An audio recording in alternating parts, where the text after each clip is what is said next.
Goldilocks, a girl that was imprisoned by 3 bloodthirsty bears. Thanks to her brightness and wits, she managed to escape the hideous beasts. To this day, she's presented as a role model.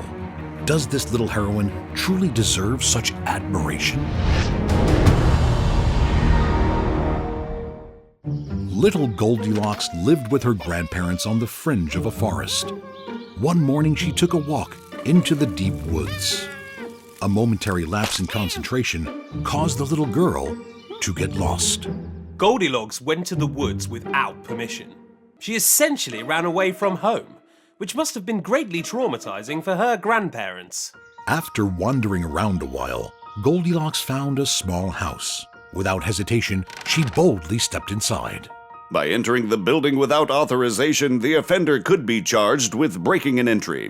The penalty for that is up to 2 years in prison. It was the bear's house, at the moment empty. Goldilocks used the situation and started hungrily eating the meals prepared on the table. When the ill-mannered girl finished someone else's lunch, her attention was caught by a chair on which she later satiated her destructive inclinations. For a little girl to destroy such a massive chair that is normally used by a bear is not easy at all. She must have used significant force to do so. Young people on the fringe of the society are no strangers to vandalism. Social outsiders use this behavior to kill time and demonstrate their power. Through this behavior, she willfully destroyed someone else's property. The rollicking Goldilocks had no idea her insane frenzy would soon be over, as the substance contained in the bear's food started working on her body. Bear's porridge consists mainly of animal meat and viscera, which is a rather excessive amount of proteins for a little girl.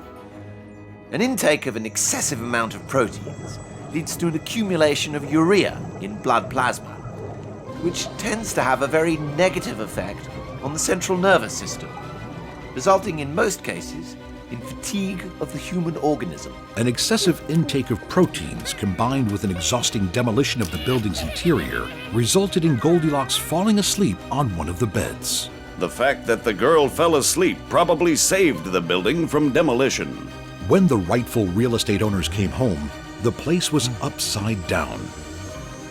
After a while, the bears found the little rioter. The hungry baby bear asked in tears, "Who's been sleeping in my bed?"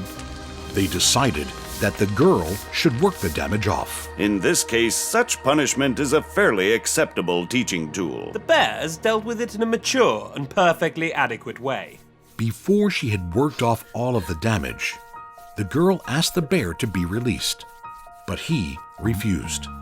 She, however, convinced him to take a basket full of pies to her grandparents. The manipulative abilities of the girl are remarkable. The bear obediently carried the basket of pies to the girl's grandparents. What he did not know yet, that he was a victim of a treacherous ploy. Goldilocks was hiding inside the basket. Adolescents with behavioral disturbances tend to circumvent rules and choose ways that allow them to avoid burden. If we let such adolescents escape punishment as a consequence of their deeds, we indirectly confirm their idea that they don't have to respect the rights of others, and they won't be punished. When the bear arrived at the house of her grandparents, he found an unpleasant surprise: a pair of fierce dogs. Goldilocks took advantage of the bear's kind-heartedness and manipulated him into a dangerous trap. The question is obvious. Who is the real treacherous monster of this story? Disobedience, vandalism, inability to accept responsibility for one's actions. Is this the right role model for small children? It seems that even fairy tales have their dark secrets. Goldilocks is a dangerous rioter with numerous antisocial traits. Bears don't live in houses, don't sleep in beds, and above all, don't speak. This is incredible bullshit.